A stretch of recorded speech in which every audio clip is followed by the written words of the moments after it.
Tesla has launched the online service and owner's manuals for the recently released Cybertruck, offering detailed information on the electric pickup and instructions on how qualified technicians can perform specific repairs. You can now see both the Cybertruck owner's manual and the vehicle's service manual on Tesla's website, as posted alongside the automaker's other vehicles.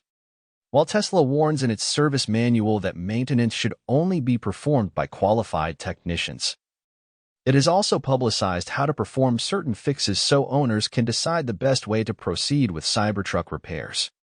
Although the Cybertruck owner's manual was revealed online by a YouTube channel last month, this is the first time Tesla has posted the information to its website for the public to view. Tesla's owner's manuals include pretty much everything an owner might need to know, explaining how to use various settings and features, how to charge and maintain the EVs, and showing the full specifications for each vehicle. You can see the Tesla Cybertruck owner's manual here, along with the Cybertruck service manual here.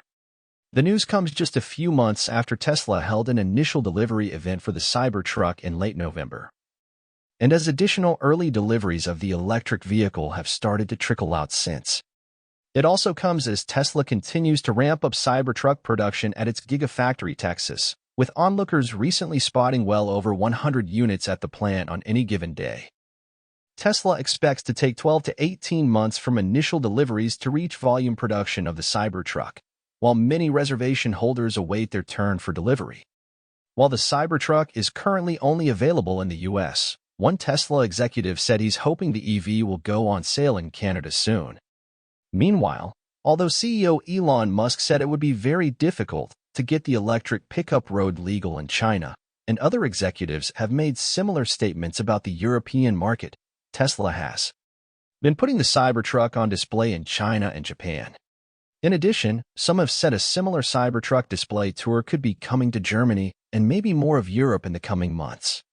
What are your thoughts? Let me know in the comment below. Don't forget to give this video a thumbs up today if you liked it. That is so important for getting our content out to more people. Thanks for watching, and see you in the next video.